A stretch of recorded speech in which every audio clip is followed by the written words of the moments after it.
வணக்கம் நேயர்களே, நான் உங்கள் ஆஸ்ட்ரோ பூர்ணா. இன்னைக்கு நம்ம பார்க்கக்கூடிய சிறப்பு பதிவு சனி பகவானினுடைய இயல்பு தன்மையில் அடுத்து வரக்கூடிய 60 நாட்களுக்கு உண்டான பலன்களை பற்றி பார்த்துட்டு வந்துட்டு இருக்கோம். அதனுடைய வரிசையில் இன்னைக்கு நாம் பார்க்கக்கூடிய ராசி என்பர்கள் மகர ராசி என்பர்கள். மகர ராசிக்கு அதிபதி சனி பகவான். சனி பகவான் ராசிக்கு 3ஆம் இடத்துல இருக்கிறார். உபஜயஸ்தானம், தைரிய வீரிய ஸ்தானம், சகோதர ஸ்தானம்ன்ற மாதிரியான அந்த 3 ஸ்தானங்களை கொண்ட அந்த இடத்துல 3ஆம் இடத்துல அந்த சனி பகவான் பயிற்சியாகி இருக்கிறார். இந்த 3ஆம் இடத்துல இருக்கக்கூடிய அந்த சனி பகவான் என்னென்னலாம் செய்வார் அப்படின்னு கேட்டிங்கன்னா, இவர்கள் எப்போதுமே தன்னுடைய தம்பி தங்கைகள் மீது அதிகப்படியாக ஒரு கேர் எடுத்துக்கக்கூடிய ஒரு நபர்களாக தான் இருப்பாங்க. இந்த மகர ராசி என்பர்கள் ஜென்ரலாகவே பார்த்திங்கன்னா ஒரு கேரிங் அப்படின்னே சொல்லலாம். எல்லார்கிட்டேயுமே அம்மா அப்பாவாகட்டும், கணவன் மனைவியாக ஆகட்டும், குழந்தைகளாகட்டும், உறவுகளாகட்டும், நண்பர்களாகட்டும், யார்கிட்டையுமே பார்த்திங்கன்னா ரொம்ப பெரிய அளவுக்கு கேரிங்கோடு இருக்கக்கூடிய ஒரு நபர்கள் இந்த மகர ராசி என்பர்கள். அது இப்போது இந்த காலகட்டம் அந்த உடன் பிறந்தவர்கள்கிட்ட அதிகமாக இருக்கக்கூடிய ஒரு தருணம். இந்த 60 நாட்களில் வேலை ரீதியான இடமாற்றங்கள் அப்படின்றது முக்கியமாக செயல்படக்கூடிய ஒரு நேரம். யாரெல்லாம் 7.5 சனியிலிருந்தே இடமாற்றம் செஞ்சுக்கலையோ, எங்களுக்கு இங்கே தான் சாஸ்வதம்னு இருக்கிறோம் அப்படின்னு சொல்கிறவங்களுக்கு கூட இடமாற்றத்தை கொடுக்கக்கூடிய ஒரு அமைப்பை இந்த 60 நாட்கள் இந்த சனி பகவான் முழுமையாக செய்யக்கூடிய ஒரு தருணம். இந்த 60 நாட்களில் கொஞ்சம் சனி பகவான் செவ்வாயோடு சேர்ந்திருப்பார். அடுத்து பார்த்திங்கன்னா இந்த செவ்வாய் சனி சேர்க்கை அப்படின்றது மேக்சிமம் இருக்கும், ஒரு 30 நாட்களுக்கு இருக்கும். அந்த செவ்வாய் சனி சேர்க்கைன்ற போது பார்த்திங்கன்னா தொழில் ரீதியான நிறைய ஒரு வாய்ப்புகள், இப்போ தொழில் பண்ணிட்டு இருக்கிறீங்க அப்படின்னா ஏற்றுமதி வாய்ப்புகள் அதிகப்படியாக வரும்.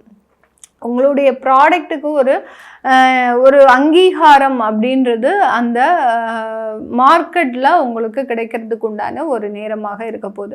பழைய வீடுகளை வாங்கி விற்கிறதுல ஒரு ஏஜெண்டாக, ஒரு கமிஷனாக தொழில் செய்யக்கூடிய நபர்களுக்கு அதில் ஒரு மிகப்பெரிய ஒரு லாபங்களை அடையக்கூடிய ஒரு நேரமாக தான் இந்த சனி பகவான் அடுத்து வரக்கூடிய 60 நாட்களுக்கு செயல்பட போகிறார் இந்த மகர ராசி என்பர்களுக்கு. இந்த மகர ராசி என்பர்கள் தன்னுடைய குடும்பம் ரீதியான விஷயத்தில் நான் ஏற்கனவே சொன்ன மாதிரி ரொம்ப கேரோடு இருந்திருப்பாங்க. ஆனால் அந்த குடும்பமே பார்த்திங்கன்னா இப்போது கண்ணாடியை மேலேருந்து போட்டால் எப்படி சிதறி இருக்குமோ அந்த மாதிரியாக இருக்குது அந்த குடும்பங்கள்.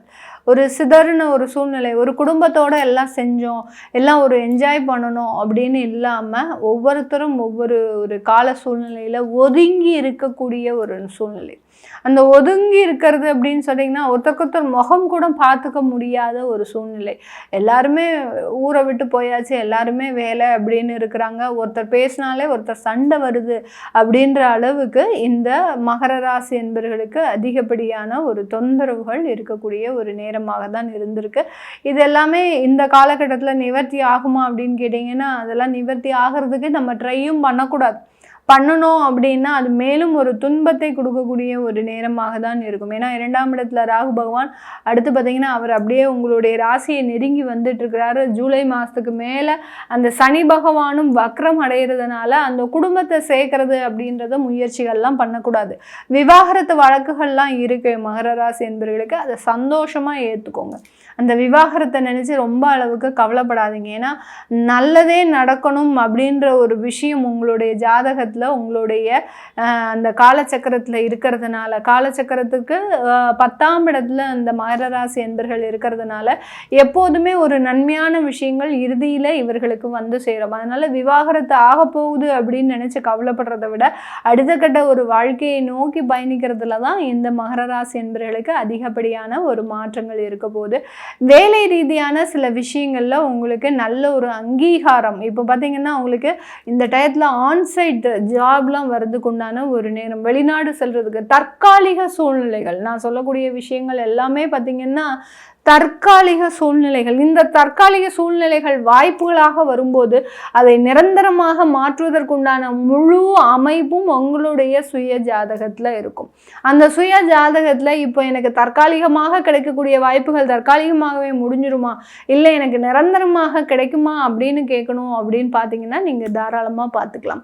இந்த மாதிரியாக அந்த வேலை ரீதியான சில விஷயங்களில் ஒரு அங்கீகாரம் உங்களுக்கு ஒரு மாற்றத்தின் மூலமாக, ஒரு வெளிநாடு போகிற போகிறதின் மூலமாக அதிகப்படியான நன்மைகளை கொடுக்கக்கூடிய ஒரு தருணமாக இருக்க போது. இந்த காலகட்டம் நோய் ரீதியான சில தொந்தரவுகளிலிருந்து விடுதலை. அடுத்து பார்த்தீங்கன்னா வயது மூத்தோர்களாக இருக்கிறீங்க அப்படின்னா கொஞ்சம் அந்த உடல் தொந்தரவுகளில் ரொம்ப பெரிய அளவுக்கு நெருக்கடிகள், ஏதோ ஒரு எமர்ஜென்சி ஆப்ரேஷன் அப்படின்னு பார்த்தீங்கன்னா அந்த இடத்துல பார்த்தீங்கன்னா சில பேருக்கெலாம் பார்த்தீங்கன்னா ஒரு கோமா ஸ்டேஜுக்கு போகக்கூடிய ஒரு சூழ்நிலை, ஒரு மன ரீதியான சில ஸ்ட்ரெஸ்ஸுனால இம்மிடியேட்டாக ஒரு ஹார்ட் சர்ஜரி, அடுத்து பார்த்திங்கன்னா ரொம்ப பெரிய அளவுக்கு ஸ்ட்ரெயின் எடுத்து டிப்ரெஷனாக இருக்கிறதுனால ஒரு பெரிய அளவுக்கு பக்கவாதங்கள், இந்த மாதிரியாகலாம் சில பிரச்சனைகள்லாம் வரும். அதிலிருந்துலாம் கொஞ்சம் கொஞ்சம் நிவர்த்தி அப்படின்றது கண்டிப்பாக இந்த மகர ராசி என்பர்களுக்கு கிடைக்க போகுது. மகர ராசியில் இருக்கக்கூடிய நட்சத்திர அன்பர்கள் முதல் நட்சத்திரம் உத்திராடம் நட்சத்திரம், இவர்களுக்கு அந்த குடும்ப ரீதியான சில பிரச்சனைகள்லேருந்து தீர்வு, அடுத்த கட்ட வாழ்க்கையை நோக்கி பயணிக்கக்கூடிய ஒரு நேரமாக தான் இருக்க போகுது. அடுத்து உத்திராடத்துக்கு அடுத்து இந்த நட்சத்திர அன்பர்களுக்கு பார்த்தீங்கன்னா திருவோணம் நட்சத்திர அன்பர்கள். திருவோணம் நட்சத்திர அன்பர்கள் எப்போதுமே ரொம்ப தெளிவாக இருக்கிறதா நினச்சி சில விஷயங்களில் சொதப்பிடுவாங்க.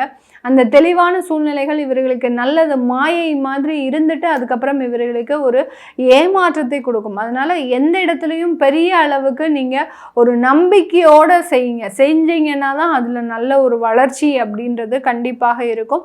அடுத்து திருவோணம் நட்சத்திர அன்பர்களுக்கு அடுத்து அவிட்டம் நட்சத்திர அன்பர்கள் எவ்வளோ ஒரு அடி வாங்கினாலும் வெளியில் தெரியவே தெரியாது. அந்த அளவுக்கு மனதுக்குள்ளேயே நிறைய விஷயங்களை பூட்டி வச்சுட்டு ரொம்ப டிப்ரெஷனில் இருப்பீங்க. இவர்களுக்கு இந்த காலகட்டத்தில் அந்த வியாதி தொந்தரவுகள்லேருந்து நிவர்த்திகள் கிடைத்தாலும் அடுத்து ஜூலை மாதத்திற்கு மேலே பார்த்திங்கன்னா அந்த வியாதிகள்னால சில தீவிரங்கள் அப்படின்றது கிடைக்கிறதுக்கு உண்டான நேரம்.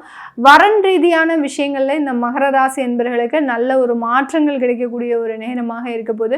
உங்களுடைய 9ஆம் இடத்தை அந்த சனி பகவான் பார்க்கிறாரு. அடுத்து உங்களுடைய 5ஆம் இடத்தை சனி பகவான் பார்க்கறதுனால இந்த மகர ராசி என்பர்களுக்கு நல்ல ஒரு சேஞ்சஸ் அப்படின்றது இந்த 60 நாட்களுக்கு கிடைக்க போகுது. ஒரு நன்மைகளில், அதாவது நாரதர் கழகம் நன்மையில் முடியும் சொல்லுவாங்க இல்லையா, அந்த மாதிரியாக இந்த மகர ராசி என்பர்களுக்கு கெடுதலான விஷயங்கள் நடந்தாலும் இந்த 60 நாட்கள் அந்த கெடுதலான விஷயங்கள் உங்களுக்கு நன்மையை கொடுக்கக்கூடிய ஒரு நேரமாக தான் இருக்கும்.